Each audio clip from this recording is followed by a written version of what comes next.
नमस्कार। आचार्य सलील चैनल में आप लोग का स्वागत है।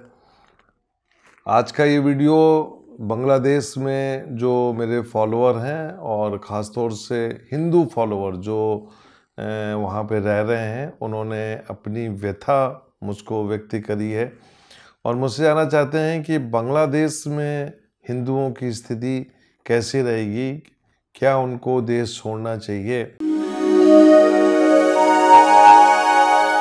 मैंने सोचा कि क्यों ना हो बांग्लादेश की कुंडली देखी जाए।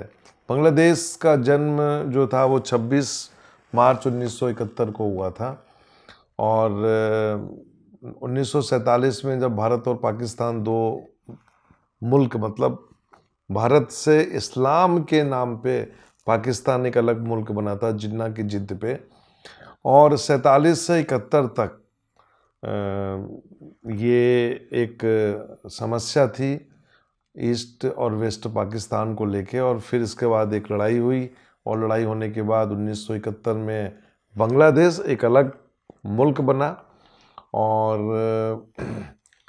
वहाँ पे जाहिर है काफ़ी हिंदू हैं। पाकिस्तान में हिंदुओं की हालत तो बहुत ख़राब है और वहाँ पे जो मेरे फॉलोअर्स ने बताया कि फोर्सफुली इस्लाम कबूल करने के लिए बोला जाता है या मार दिया जाता है। तो ये तो नई चीज़ नहीं है, क्योंकि इस्लाम को अडॉप्ट कराने के लिए कई लोगों ने इस काम को किया है।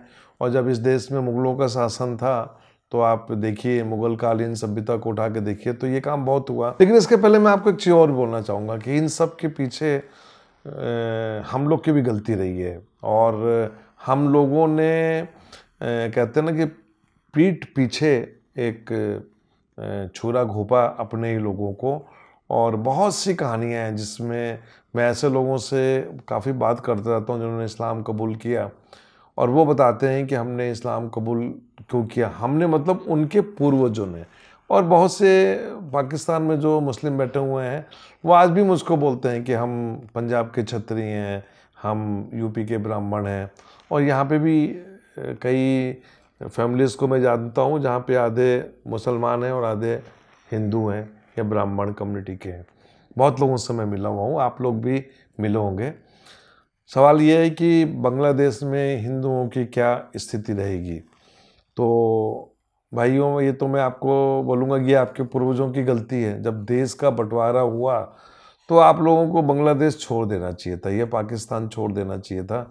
और लेकिन उस समय जवाहरलाल नेहरू जी ने ये कहा था कि जो जहाँ है वो उसी स्थिति में रह सकता है, जिसको रहना हो रहे, जिसको जाना हो जाओ। बस यहीं पे एक गलती हो गई थी और उसका खामियाजा देश आज भी भुगत रहा है।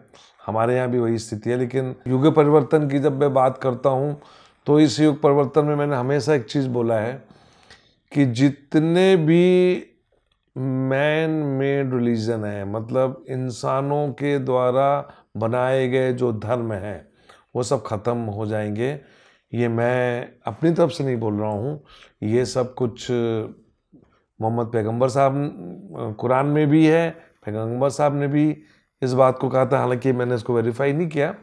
लेकिन मेरे जो मुस्लिम फ्रेंड हैं, जो स्कॉलर हैं, वो खुद कहते हैं कि 1400 साल के बाद एक क़यामत का दौर आएगा जहाँ पे सब कुछ ख़त्म हो जाएगा। तो वो दौर शुरू हो गया। तो मैं अपने हिंदू भाइयों को ये बोलना चाहूँगा कि चूँकि बांग्लादेश की कुंडली में गुरु वक्री है, और जब गुरु वक्री होता है तो आप ये मान के चलिए कि गुरु को मैं हिंदू कम्युनिटी से देखता हूँ। तो वक्री गुरु का मतलब ये हो गया कि जब मुंडन एस्ट्रोलॉजी में ये कुंडली बनती है वृश्चिक लग्न की, और लग्न में गुरु बैठा हुआ है, इसमें कोई दो राय नहीं है कि बांग्लादेश की उन्नति में हिंदुओं का एक बहुत योगदान रहा है। और मैं ऐसे बहुत से सीईओज को जानता हूँ जो बांग्लादेश में रहते हैं, वहाँ पे काम कर रहे हैं। और हालांकि वो भी बोलते हैं, कुछ तो मेरे दोस्त बोलते हैं कि काम करो, राजनीति मत करो। तो बांग्लादेश, ढाका में रहना कोई बुरा नहीं है, अच्छी कंट्री है। लेकिन बहुत से हिंदू दुखी भी हैं जो लोअर मिडिल क्लास के नीचे है। वर्तमान में क्या होगा, देखिए बांग्लादेश की कुंडली को यदि मैं देखूं तो 1971 में ये मुल्क बना है, और 1971 में ये मुल्क बनने के बाद इसने कई दशाएं इसने भोगी हैं। ख़ास तौर से देखिए 1964 से मैं देखता हूँ, 64 से 71 में आज़ाद हुआ, लेकिन जब यह आज़ाद हुआ है तो ये आज़ाद हुआ है गुरु की महादशा में। तो गुरु की महादशा, शनि की महादशा और बुध की महादशा ये देश भोग चुका है। और वर्तमान समय में देखा जाए तो फरवरी 2023 से इस कुंडली में शुक्र की महादशा शुरू हो गई है बांग्लादेश की कुंडली में। और शुक्र जो है उसमें वो मंगल के नक्षत्र में, लेकिन प्रभाव जो है वीनस का है, और वीनस चौथे घर में चंद्रमा के साथ बैठा हुआ है। फिर मैं भविष्य मलिका को लाऊंगा यहाँ पे, और भविष्य मलिका को यदि मैं देखूं तो इस कुंडली के हिसाब से लग्न का डिस्पोजिटर गुरु वो वक्री लग्न में बैठा हुआ।